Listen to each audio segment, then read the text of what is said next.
አሁን ያለውንም ይሁን ድሮ የነበረውንም የሚያስተጋቡ ደግሞ ኢንፍሉዌንሰርስ አሉ በኢትዮጵያ ውስጥ። ከዚህ ውስጥ ሚዲያ አንዱ ነው። ሚዲያም በትምህርትም ይሄ ኢንፎርሜሽን እንዴት እንደሚሰራጭ ነው። አሁን የተባለውን ነገር ሁሉ በህዝቡ ውስጥ ይሄ መረጃዎቹ ኢንፎርሜሽኑ እንዴት እንደሚሰራጭ ነው። በዚህ በኩል ደግሞ ጸዳለ ለማ ሰፊ ልምድ ነው ያላትና ጸዳለ መድረኩ ያንቺ ነው።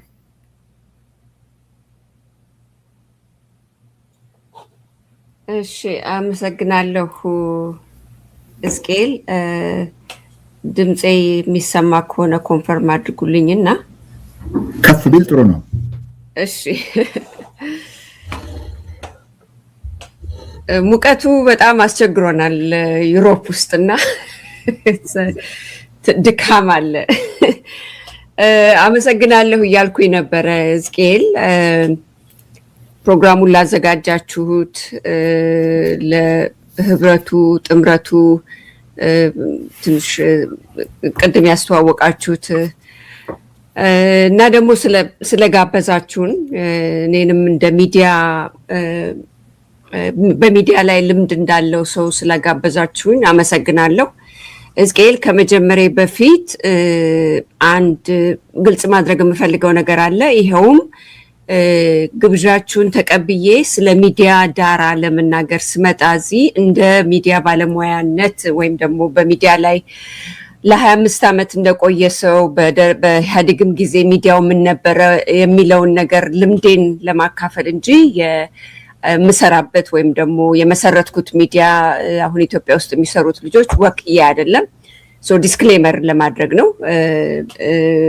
በግሌ ነው የተገኘሁትም ኤክስፒሪየንሴን ሼር ለማድረግ ነው። ምክንያቱም ብዙ ጊዜ እንደዚህ አይነት ኢቨንቶች ይከናወናሉ፣ የፖለቲካ ዲስከሽኖች ይከናወናሉ፣ መሆንም አለበት። ጤናማ አገር ለመመስረት እንደ ኢትዮጵያ አይነት አገር ብቻ ሳይሆን በጤናማ የፖለቲካ ስርዓት ያለባቸው ሀገሮችም ጭምር ውይይቶች ይከናወናሉ። እኔ አሁን እዚህ ያለሁበት የጀርመን ሀገር ከላይ ሲታይ እንደ ዲሞክራሲ ነው የሚወሰደው። ያደገ ሀገር ነው፣ የበለጸገ ሀገር ነው፣ ሰላም ያለበት ሀገር ነው ከሁሉም በላይ። ነገር ግን ቁጭ ብላችሁ ማታ ስትመለከቱ የጀርመን ህዝብ በየዕለቱ በየተለያየ ጉዳይ ላይ ልክ ተሰርቶ እንዳላለቀ ሀገር ነው የሚወያየው። ያስቀናኛል ብዙ ጊዜ እና ይሄ ውይይት መኖሩ በጣም ጥሩ ነገር ነው። ብዙ ጊዜ የምታዘባቸው ነገሮችን ደግሞ ለመናገር እንዲህ አይነት ውይይት ሲዘጋጅ ኢትዮጵያ ውስጥም ይሁን ከውጭም ይሁን የሚዲያ ሚና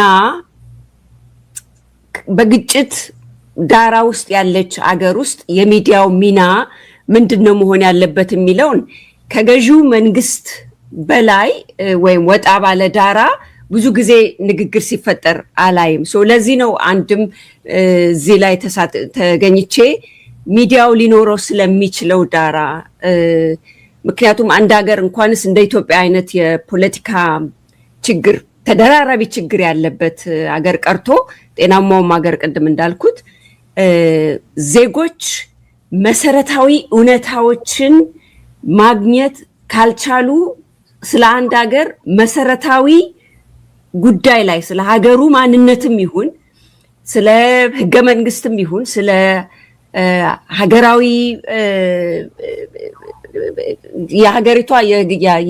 የሀገሪቷ የመንግስት አይነትም ይሁን ስለ እርቅ ቢባል ስለ ተቋማትን መልሶ መገንባት ቢባል እውነተኛ መረጃ ያላገኘ ህብረተሰብ ያለበት ሀገር ውስጥ አንድ አይነት መስማማት ላይ መድረስ ከባድ ነው።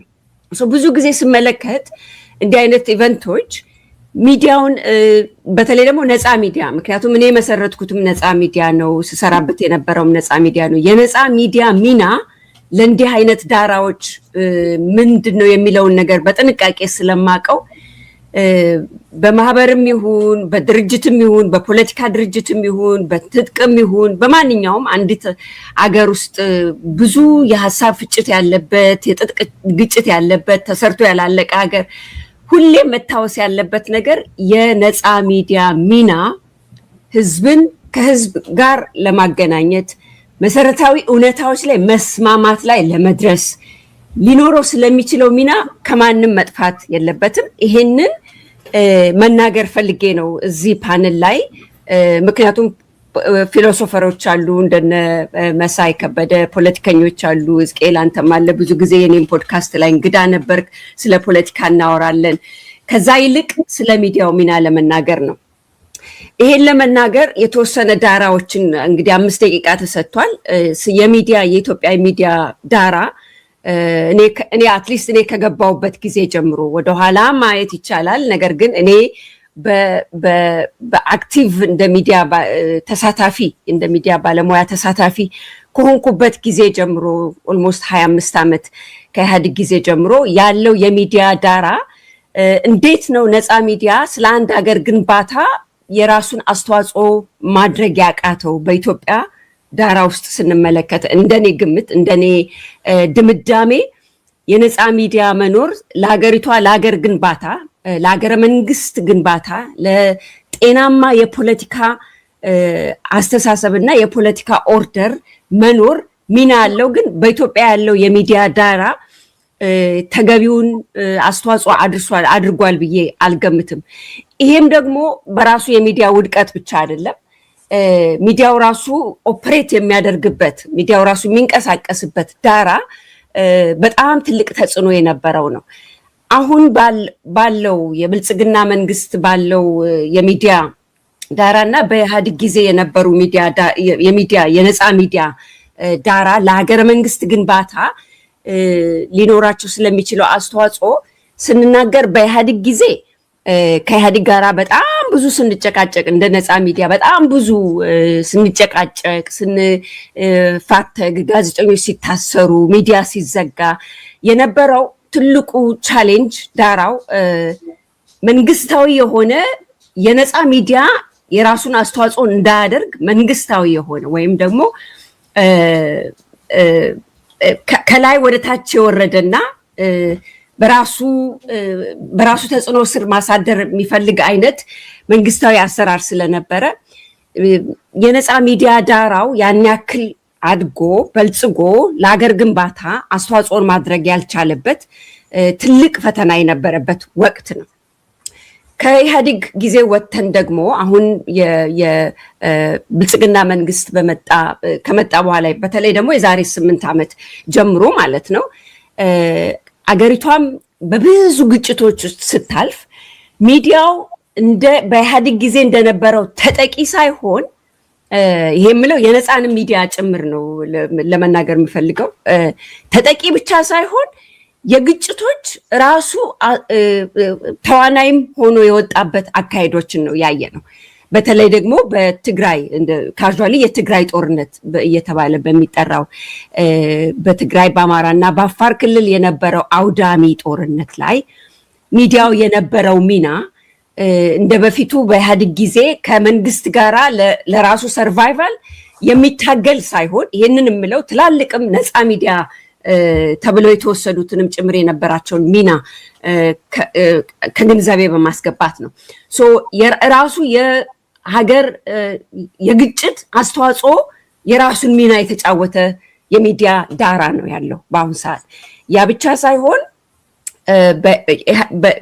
በፕሮስፔሪቲ ፓርቲ ለመጀመሪያ ጊዜ ለምሳሌ የኢንፎርሜሽን አቬይላቢሊቲ ኢንፎርሜሽን ወይ መረጃ ለህዝብ የሚደርስበትን መልኩ ራዲካሊ ነው የቀየረው። ያ ራዲካሊ በኢህአዴግ ጊዜ ለምሳሌ የመንግስት ገቨርንመንት ኮሚኒኬሽን አፌርስ ጽህፈት ቤት የሚባል ነበር። የመንግስትን መረጃ ለኢትዮጵያ ህዝብ የሚያደርስ መንግስት የፈለገውን መረጃ ማለት ነው። የመንግስትና መንግስት የፈለገውን መረጃ የፕሮስፔሪቲ ፓርቲ ሲመጣ ግን መጀመሪያ ከፈረሱት ሀገራዊ ኢንስቲትዩሽኖች ውስጥ አንዱ እሱ ነው።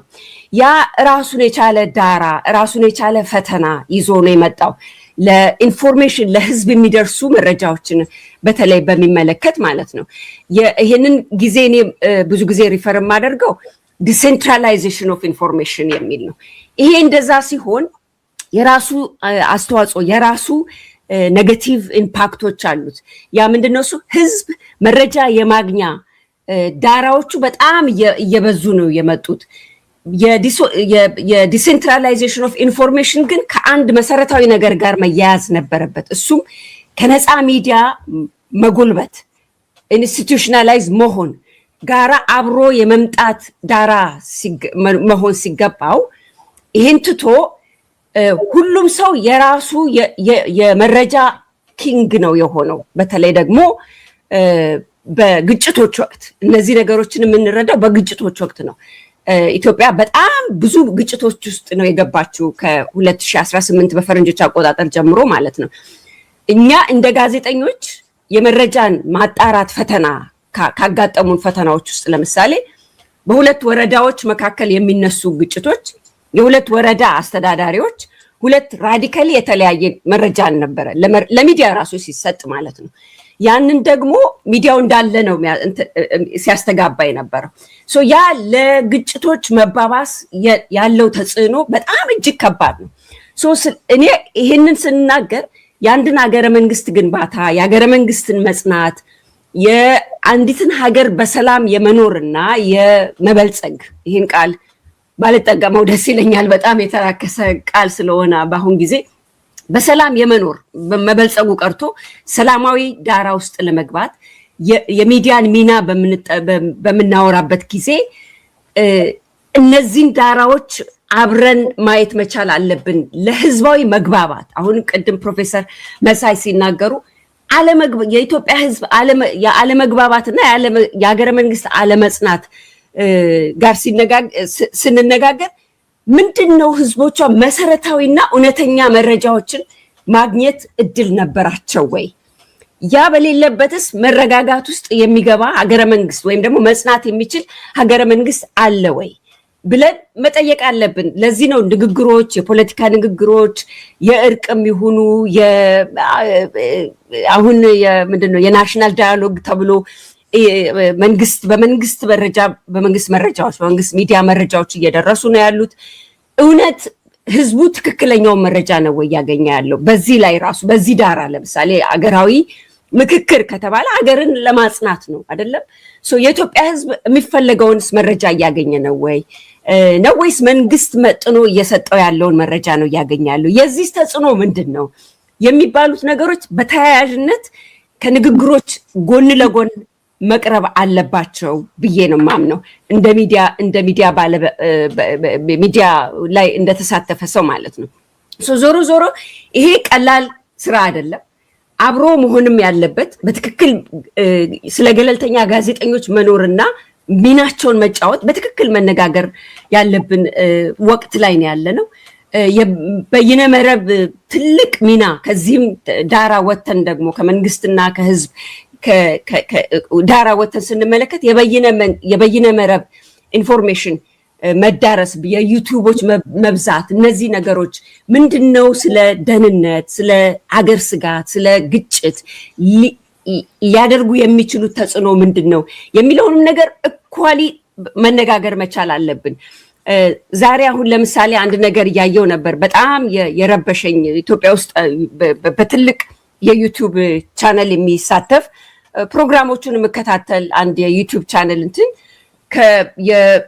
የዲፌንስ ፎርስ አባል ነኝ ከሚል ሰው ጋራ ወጥቶ እሰጥ አገባ አይነት የዩቲዩብ ፕሮግራም ተሳትፎ በትልቁ ደረጃ ወጥተው ይሄንን ነገር እያወገዙ ያሉት ራሳቸው የመንግስትን የሚዲያ አካሄድ የሚደግፉ ሰዎች ናቸው። በአንድ በኩል ነፃና ገለልተኛ ሚዲያዎች በጣም ትልቅ ተጽዕኖ ውስጥ ነው ያሉት። በሌላ በኩል እንዲህ አይነት ነገር ከስር እንደ አሸን እየፈላ ነው ያለው። እንዲህ አይነቱ ዳራ ለሀገረ መንግስት መጽናት፣ ለሀገረ መንግስት መገንባት፣ ለጤናማ ሀገር፣ ለሰላማዊ ህብረተሰብ ሊኖረው የሚችለው ነገር በሁላችንም ዘንድ መወሰድና ከግንዛቤ ውስጥ ተደርጎ እንዲህ አይነት ፕሮግራሞች ጋራ ጎን ለጎን መሄድ አለበት ብዬ ነው እማምነው እኔ። እርቅም ይሁን ከግጭት ውጪም ይሁን ከግጭት ውስጥም ሆነን ይሁን በእርቅም ላይ ሆነን የሀገር ምክክርም ይሁን ስለ ፖለቲካ ዲስከሽን ይሁን ያለ ነፃና ገለልተኛ ሚዲያ በነፃና በገለልተኛ መልኩ መስራት ባልቻለበት አገር መገንባት አትችልም።